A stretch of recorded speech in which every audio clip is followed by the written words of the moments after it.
Today we're going to be answering the question how the carnivore diet works. The carnivore diet works because as your body takes in meat, you just lose weight. It's just that easy, bro. You build muscle and you lose weight. There's nothing else to it. Science, bro. Obviously, that's not the case.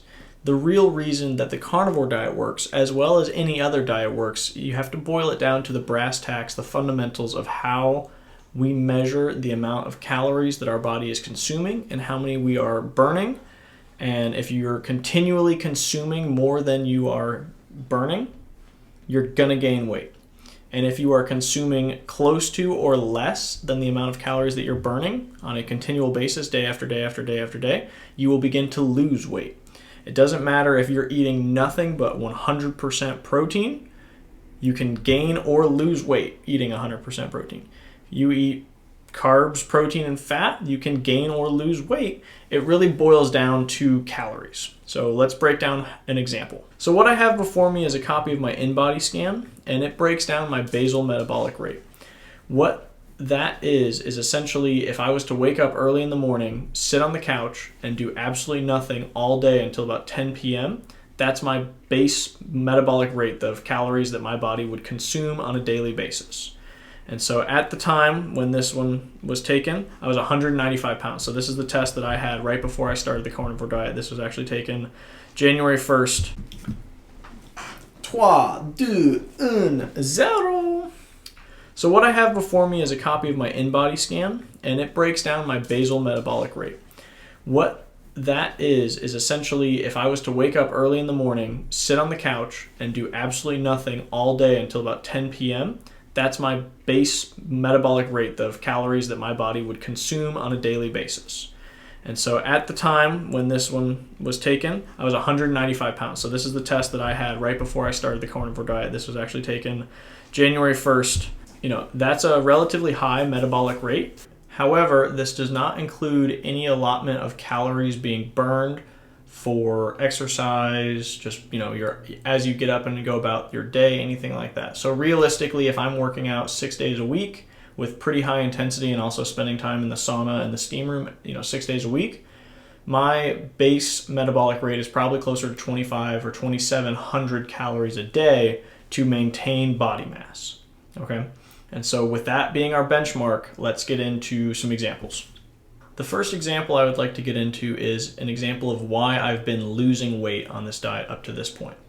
And it's pretty easy. As we already discussed, the amount that I'm eating is not sufficient calories to maintain my current body composition when I started this journey. And it's not hard to figure out why. Okay, I can eat 2 pounds of ground beef and still lose weight on a daily basis on this diet up to a certain point. And that's just because while meat is really calorie dense, the foods that have a really high calorie count relative to their weight, size, and density are going to be complex sugars, carbohydrates, breads, things that are very full of calories, but not necessarily as dense or as difficult to eat. Eating 2 pounds of ground beef in a day is relatively difficult. Eating 2 pounds of candy in a day is not difficult for me at all. I've been there many times. A lot of people overcomplicate this concept. This is the true bottom, boiled down to reality, nuts and bolts of how your body is either gaining weight or losing weight. Or if you're eating maintenance calories is what it's called, where you're eating just enough to maintain your current body composition, you're going to stay pretty stagnant. In order to gain a pound, you need to consume 3,500 excess calories over a period of time above whatever you're burning to gain a pound. And whatever you gain, regardless of what you're eating, it's not all going to be muscle, it's not all going to be fat. Even if you're sauced to the gills and using steroids and consuming nothing but the cleanest possible foods, your body will still produce some fat. You can't just convert everything in your body into muscle tissue. Like, it's just not realistic, right?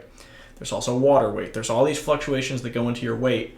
But if you truly want to compare your weight and how it changes, you need to count your calories and figure out your baseline, right? And this is why, for most people, 2,500 calories, if you're living a relatively active lifestyle and you're 5'10", through 6'2", that's going to be a reasonable approximation of a daily maintenance calories for you, okay? Realistically, that's probably where mine is. Therefore, if I want to gain a pound and that's my caloric intake, I need to consistently eat 500 calories more than my body needs on a daily basis 7 times to gain a pound. So, if I'm eating 3,000 calories a day for 7 days, I will gain a pound of body mass.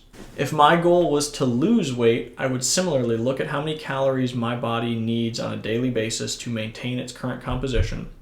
And then I would, figure out how much I'm willing to give up on a daily basis to begin to lose weight. If I need to consume 2,500 calories a day to maintain my weight, I can eat 2,200 calories a day and cut out 300 calories a day. Over the course of the week, that's 2,100 calories. I'm going to lose close to a little bit over half a pound a week just by, slightly modifying my maintenance calories. So that's how you would want to go about losing weight. Water weight is completely outside of this conversation. Water weight can fluctuate significantly from one day to the next. It is very difficult for you to lose body weight very quickly. I told you all of that stuff to tell you this. This is how the carnivore diet works and how you typically will lose a lot of weight on carnivore diet right when you start. It's very difficult to eat enough meat to meet or go beyond your maintenance calories unless you're eating primarily steak, and steak is relatively expensive. So, from a budget perspective, I've been eating primarily ground beef on this diet. Not as edible, not as, desirable to eat ground beef as it is to eat steak. Therefore, I'm eating a little bit less ground beef than I would steak. If you put a 2-pound steak in front of me, I'll demolish it. You put 2 pounds of ground beef in front of me, it's pretty difficult, especially because I'm not adding like sauces or anything like that. Like I'm trying to only do seasonings. So on the carnivore diet, your intake of fat and protein is way higher and your calorie intake overall is generally lower. Therefore, your body is going to realize that you're in a caloric deficit, and the first thing that it's going to do is run through the available stored carbohydrates in your body and metabolize them for energy.